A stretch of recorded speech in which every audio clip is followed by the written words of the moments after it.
Hey everybody, Stephen Clyde here back for another episode. I'm going to start that over one sec. Had something to say. All right, here we go. Hey everybody, Stephen Clyde here back for the Peace and Liberty Podcast. If you can, donate to me on patreon.com/the Peace and Liberty Podcast. Anything will help. Today I'm joined by a good friend. His name's Nathan Frazier. He's the host of, are you the host of Podcast Blastoff? Podcast Blastoff is one of my two businesses. If I'm the host of anything, it'd be the Nathan Frazier Show. You know what? Let me just let you introduce yourself because this is kind of our first time getting together talking. So kind of getting to know you in this episode. So yeah, I'll let you talk first. Okay. I'm nobody special. That's my bio. I walk the line between minarchist and anarchist. Probably lean more towards the ANCAP side, and a business owner and a liberty activist, kinda. Guess that's a good introduction. Well, you've been on Tom Woods. You're on Tom Woods episode 507, which I'll link to. And that was a really fascinating episode because Tom Woods is so modest. He's pretty much like, I don't think my answers are that good, and he gives like the best answers ever. How did you end up meeting Tom Woods? Gosh.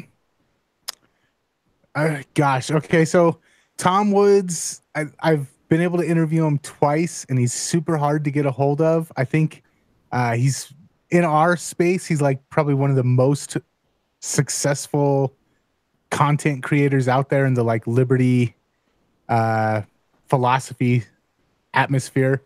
And I don't know, man. I just reached out to him and I was like, hey, can I interview you? And I kept bugging him until he finally said yes. And since then, we've done a couple other projects together as well. That's awesome. I mean, I get emails from Tom Woods all the time, pretty much telling us all, stop being broke libertarians. We talk about capitalism all the time, but we never embrace it. So I guess that leads to why I really wanted to bring you on. You're a kind of marketeer per se. Tell me about what you do with marketing. So I'm very much in line with Tom Woods on that. I was a staunch advocate for free markets and capitalism for a long time, while I was not particularly very successful in the free market. And I don't know, maybe 4 or 5 years ago, I was just like, okay, you know what? I need to quit preaching all the time and just start walking the walk. And I'd always wanted to be an entrepreneur. I'd always wanted to have a successful business and not have to work for other people and be my own boss and all of that. But I kept running businesses into the ground. Have you ever started your own business? Have you ever tried to hand at entrepreneurship? I've tried, and basically the roadblock for me has always been, setting up your corporation status or whatever it is, just all the money you need to start, legally to actually figure out how to do all that. And I've wanted to start many businesses, but yeah, it's just been a lack of funds.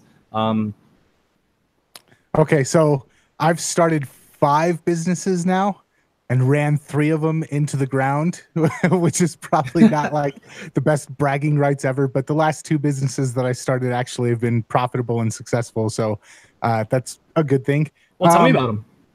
Okay. Well, you want to hear about the ones that I ran into the ground first? That's probably good because, I think some of the most successful people absolutely failed hard. You watch the movie like The Pursuit of Happiness. Look what that guy had to go through. That was a real story. So tell me about what you had to go through. So actually, my very first business was a music, a little hip hop rap music label. It was with my little brother, and he actually passed away back in 2012. But while he was alive, we used to make hip hop music. We used to do hip hop shows, and that was my very first taste of entrepreneurship. At the time, I was what I would consider, I was staunchly an anarchist, but I was a more left-leaning anarchist. I was anti-government, but I was like, well, if the government exists, it should take care of the poor and make sure that the rich don't get too greedy and keep the rich people in check and keep them from taking over everything. And so I was like, I don't know if I was an anarcho-communist, but I was definitely a left-leaning anarchist. Yeah, just to interject a little bit, I grew up on like Immortal Technique, that kind of leftist type. Really, really intelligent type rap, but obviously with that leftist kind of slant. So was that kind of your same situation? Yeah, absolutely. And we made a lot of music along the same lines of what Immortal Technique would do.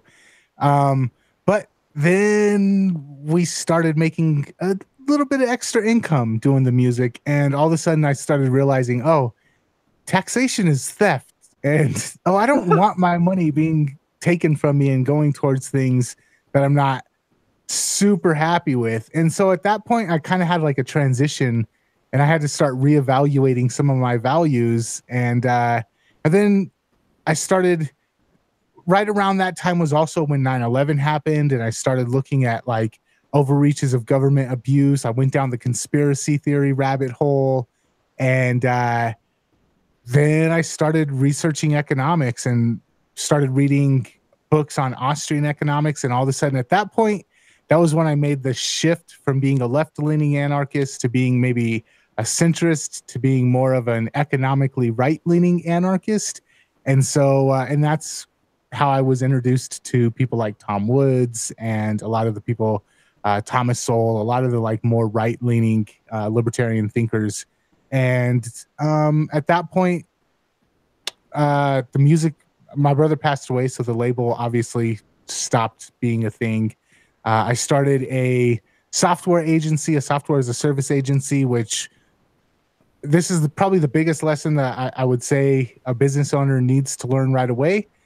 We had a phenomenal product. It was selling like crazy. It was a graffiti, specialized software for making graffiti prints on cakes so that people could have their own name printed in graffiti on a birthday cake. We put it in 4 or 5 bakeries. It was selling like hotcakes, and the main backer that was putting them that was going to buy the software and put the money behind the software, at the very last moment they wanted to change the terms of our agreement. We ended up backing out of that deal, and we ended up with a product that we had spent 3 years developing. We had market verification that it was a good product, but we had no idea how to sell it, and we had all of our eggs in one basket as far as distribution goes. That basket collapsed, and that business went under. 3 years of hard work, 3 years of money invested, and it went under because I had no idea how to sell. And then at that point I realized this was my third business, so a failed record label, a failed t-shirt company, and a failed software as a service business.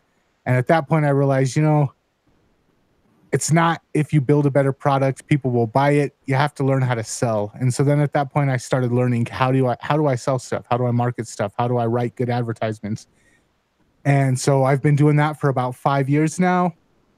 And that's really been the key difference between the 2 successful businesses that I have now versus the multiple failed businesses that I had in the past, is that I really started learning how to market, how to sell things, and how to write persuasive messages, and really started practicing. I mean, I think it's who is that? One of the late major liberty thinkers says that there's 2 ways that you can interact. You can interact throughout government with force, or you can interact through the free market voluntarily.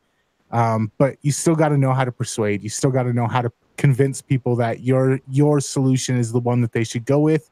And I finally buckled down and learned how to do that, and that's where I'm at now. I guess what I want to ask is, you're in the midst of this product that you say selling a lot. Were you aware that the product was good and that you were just missing the marketing, or was that kind of not at the forefront of what you were thinking, that, I just need to market this better? For the one that failed, is that the one you're talking about? Right, yeah. So we had spent all of our time in product development. We spent 3.5 years developing the product, tweaking it, getting feedback from people, figuring out how to make it work better. It was more than just one thing. It was more than just the main buyer backing out at the last minute because they wanted to change the terms and we weren't good with the new terms. There was a couple other things that led to it, but when it came time to actually launch and go to the market, we had no idea how to reach bakeries to get it in their stores. We had no idea how to actually spread the word of mouth about the product. And so we resorted to cold calling.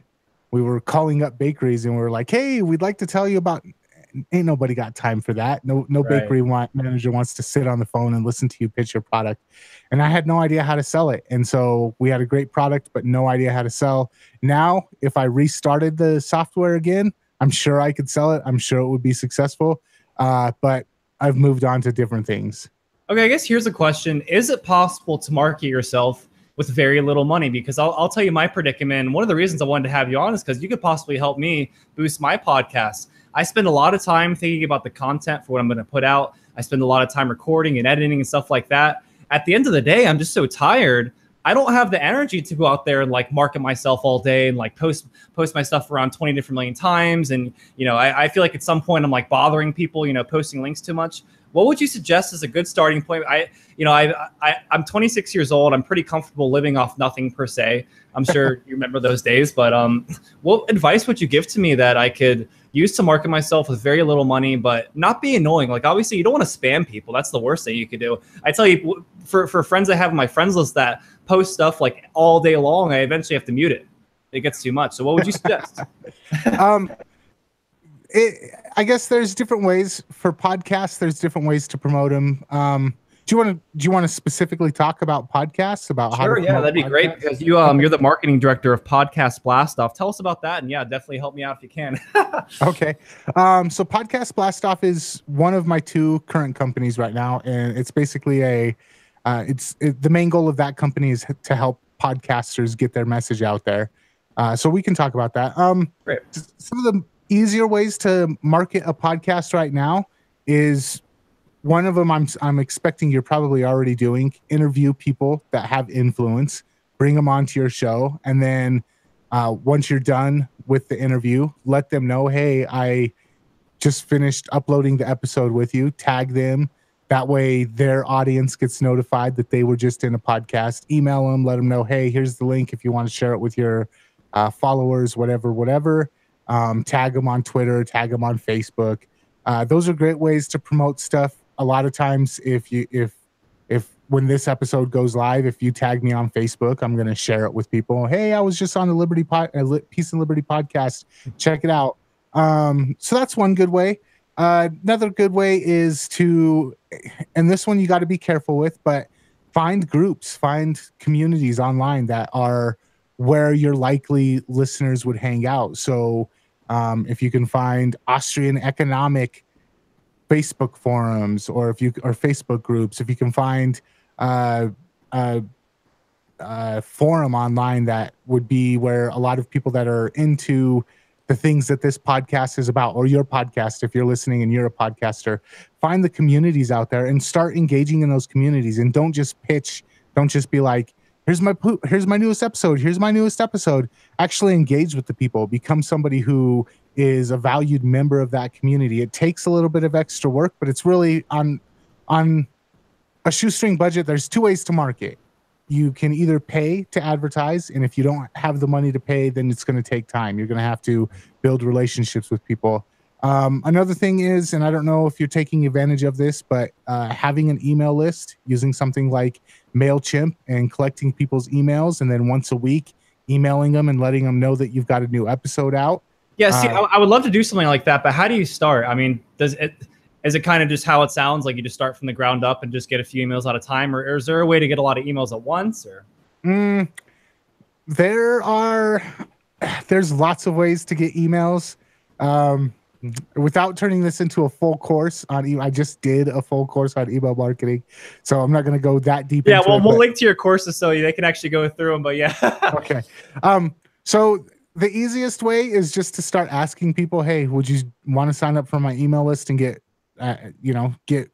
updates of when episodes come out?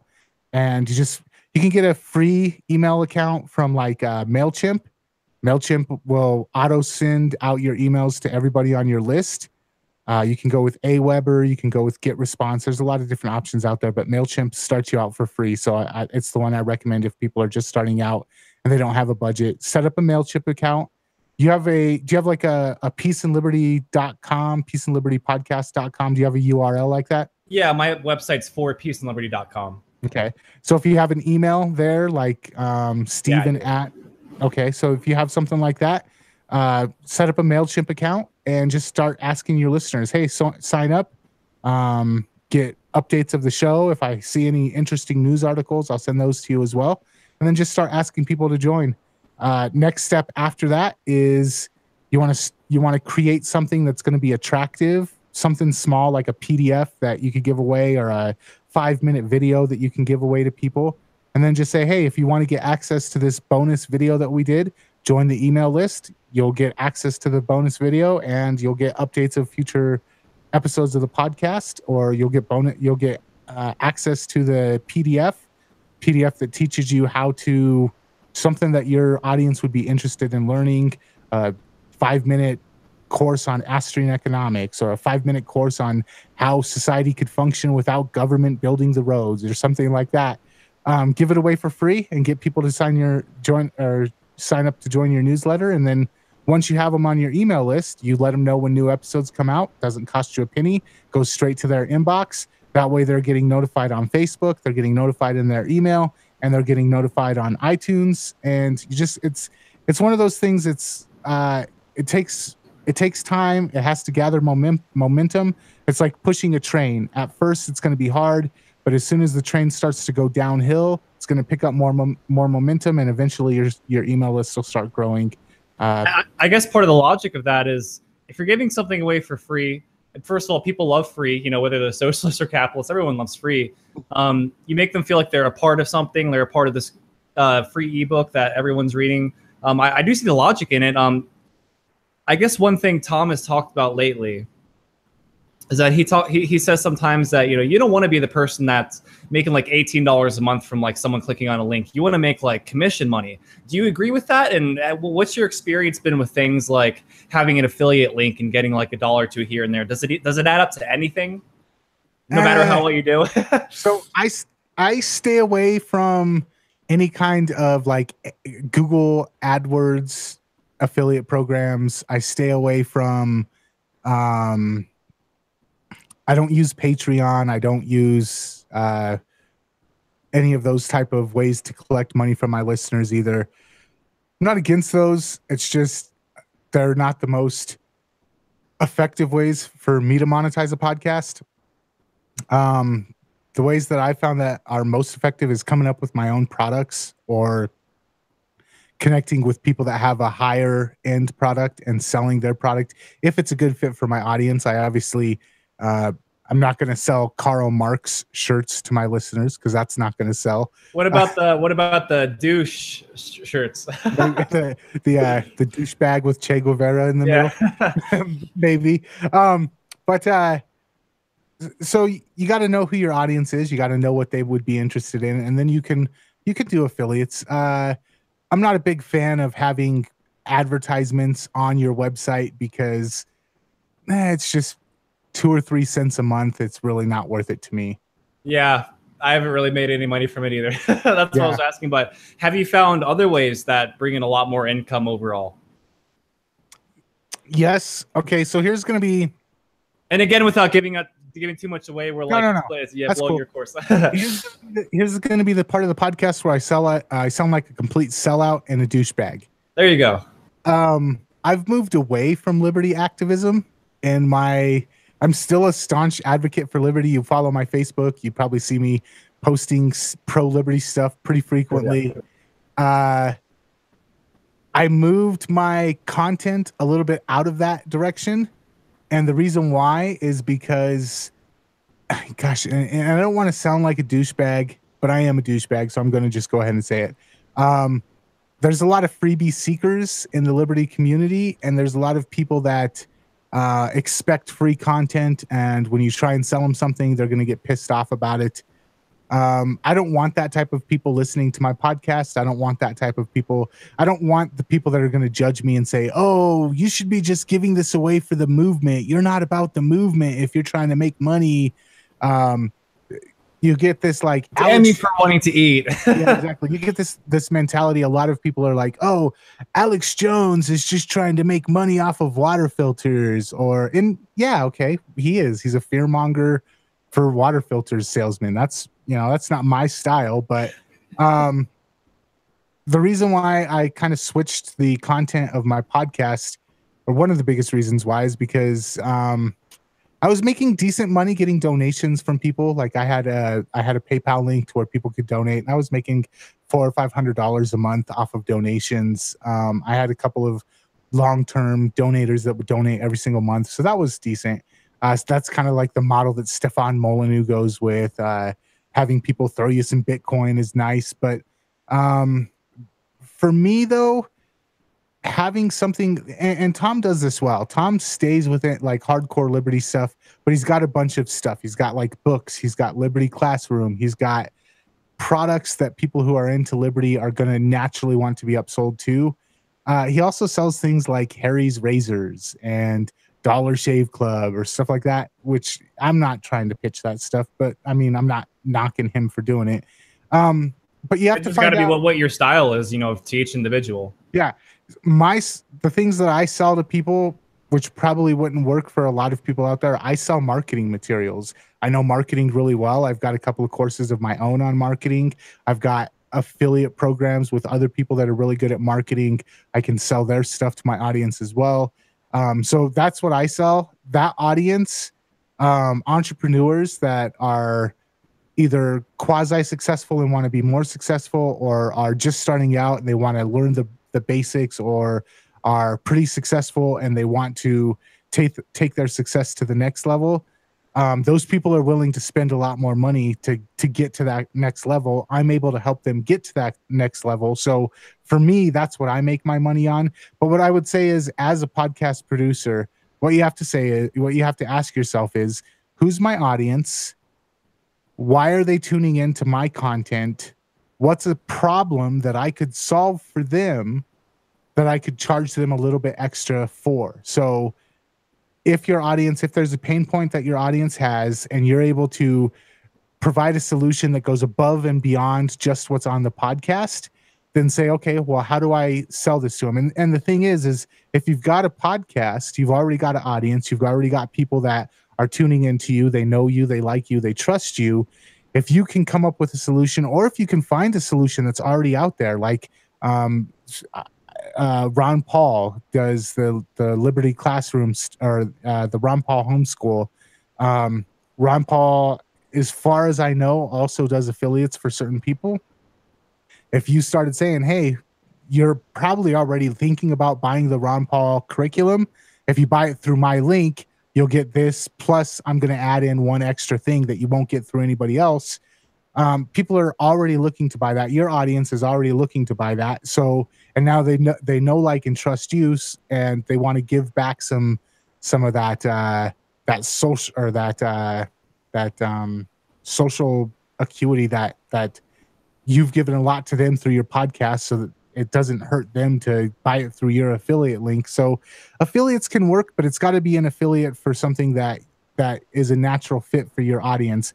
If people are going to your website and they're seeing an advertisement through Google AdWords or through Amazon for something that's completely irrelevant to your audience, you're not going to make very much money off of it. I guess, were you going for a more apolitical type of marketing strategy, if that makes sense? Me personally? Yes. No. Well, because you say you got away from kind of the marketing liberty in that sense. Did you mean you were trying to reach a larger audience and being a little more apolitical? Or no, actually, my audience size drastically decreased. The Liberty, when I was doing strictly Liberty stuff, when I was doing, my old podcast was Live Free FM. When I was doing strictly Liberty stuff, I was getting multiple tens of thousands of downloads per month. I was on LRN. I had a huge audience. I had lots of people throwing donations, $5, $10, a couple of them throwing $100 a month. My audience size dwindled after I switched. And it wasn't like I abandoned the cause of liberty. It was just I guess the main thing was, it wasn't where I could best be of use to my audience. The people that I wanted to serve were business owners. There's a lot of crossover, though. A lot of entrepreneurs are very anti-tax. A lot of entrepreneurs are very anti-central planning. So there's crossover. There's a lot of entrepreneurs that are very liberty-minded people. but there's not very many liberty-minded people that are also entrepreneurial, spirited people. So I had to find that overlap in between, and it's not a huge overlap. So I still bash on commies. I still bash on central planning because my audience, entrepreneurs, a lot of them don't like central planning. A lot of them don't like socialist ideals. So I'm still able to add that to my message, but it's not the forefront of my message. Gotcha. Well, it's been a ton of fun talking to you so far. While we continue our discussion, can we find all the courses we're talking about at livefreefm.com? Nope.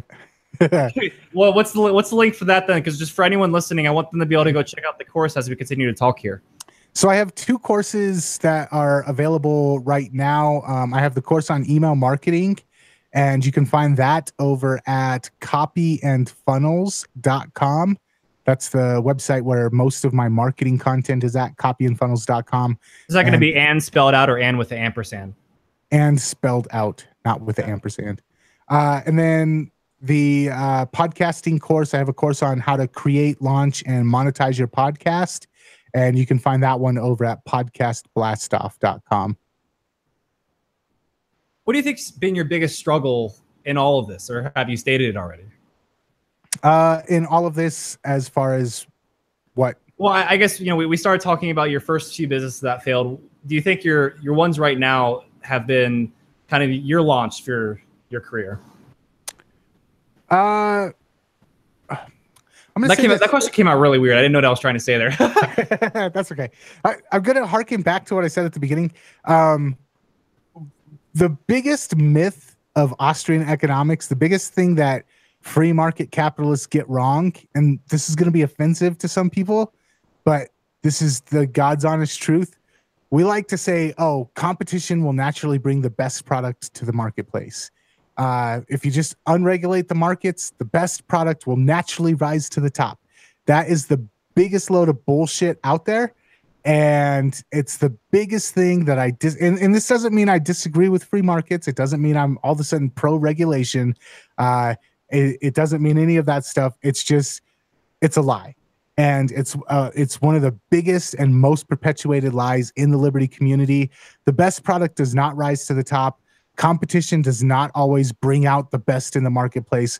The best marketed product is the one that rises to the top. And just building the best product does not guarantee you sales. And I think that was the biggest, that was the most difficult thing that I had to learn, because I was staunchly of the belief that if I just make the best product, people are going to come. If I build a better mousetrap, the world's going to beat a path to my door.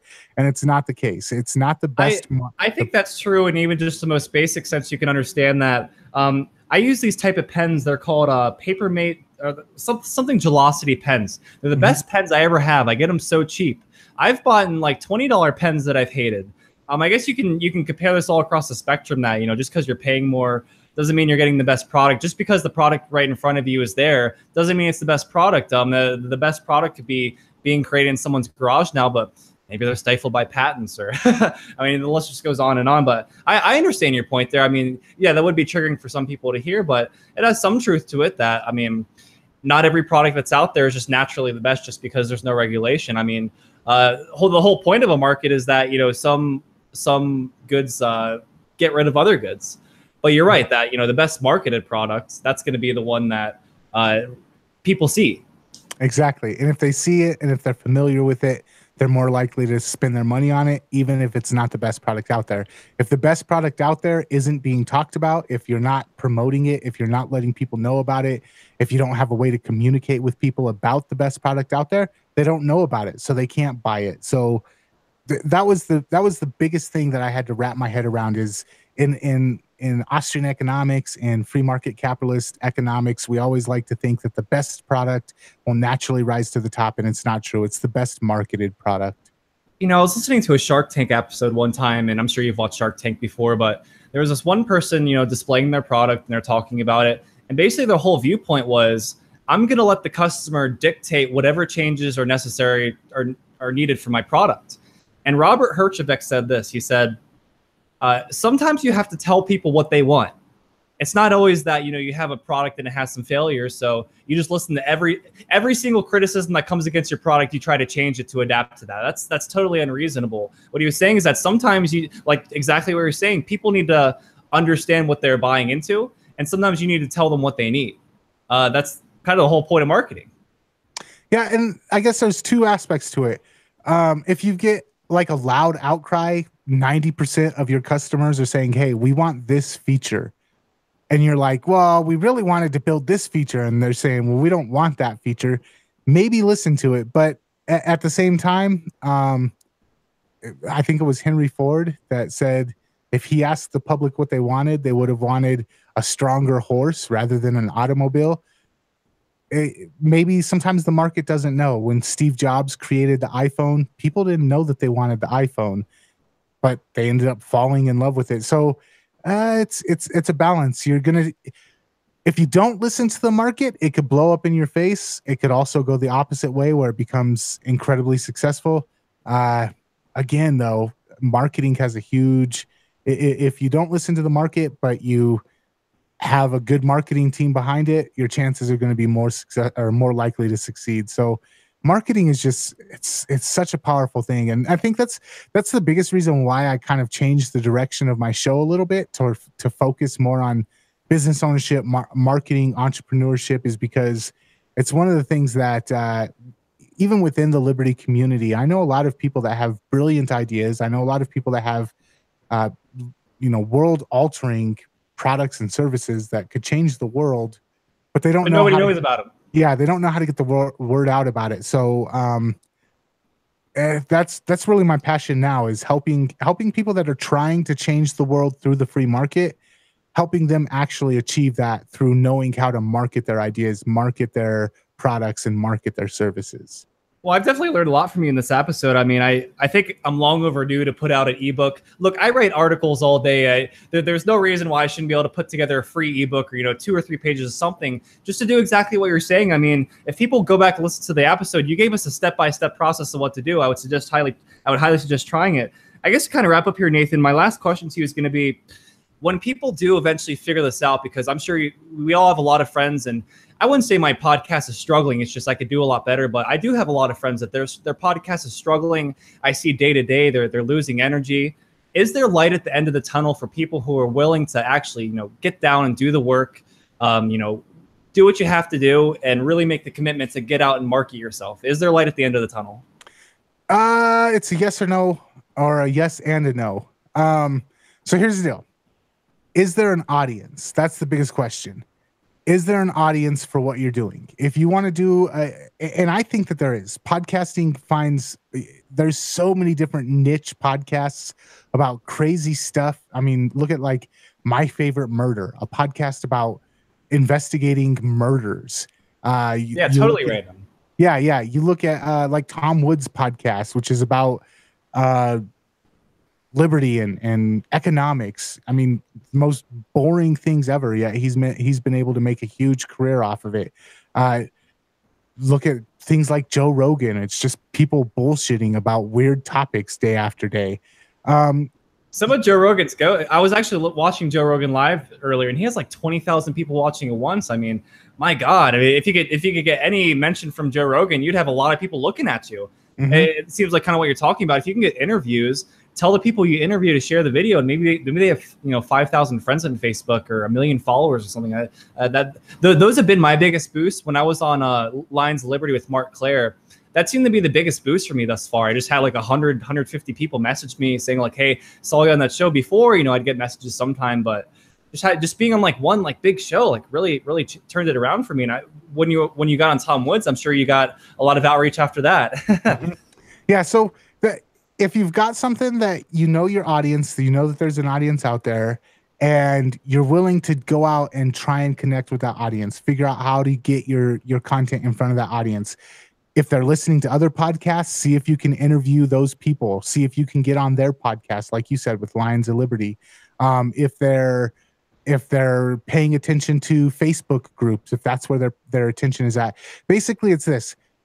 If there's an audience, there's an audience, and if you've got something that's at least decent quality, figure out where that audience puts their attention and put your stuff in front of their attention, in front of where they're paying attention to, and keep doing it. Continue doing it over and over again. And it's like a snowball. It's hard at first. You don't see very much payoff at first, but the more you do it, the more consistent you are about it. Each new outreach has the compounded impact of all of the previous outreaches behind it, and each new one is going to gather more. And it's like a snowball. Each rotation of the snowball attracts more snow because it's a bigger snowball. When it rotates again, it's a bigger snowball, so it attracts more snow. And it's just I like that analogy. Yeah, it's just one of those things. You have to gain momentum, but if you've got something that is at least decent quality and you know that there's an audience out there, you just got to figure out how to get in front of that audience, and eventually it's if you got money to dump behind it, it's easier. But if you don't have money to dump behind it, there's a lot of there's guerrilla marketing tactics that you can do as well. Right. Well, it's been an absolute pleasure having you on, Nathan. Let's do this again sometime. I'm going to let you, spew back all your links because I can't even read my own handwriting right now, but I'll let them know you're at livefreefm.com. But what are your other links real quick? Man, livefreefm.com is the worst link to give out because I haven't updated that site in like 4 I'm so sorry. No, that's okay. It's all good. So copyandfunnels.com is the best way to find out about marketing. Podcastblastoff.com is the best place to learn about podcasting. And then if you want to listen to my podcast, it's nathanfraziershow.com. Wonderful, Nathan. Well, thanks so much for coming on, and you've given us so much good advice. I hope people use it to use capitalism to your advantage. Actually go out there and do something. Make something yourself. Everyone can do it. We'll see you next time, Nathan. Awesome. Thank you so much for having me on, Stephen. I appreciate it.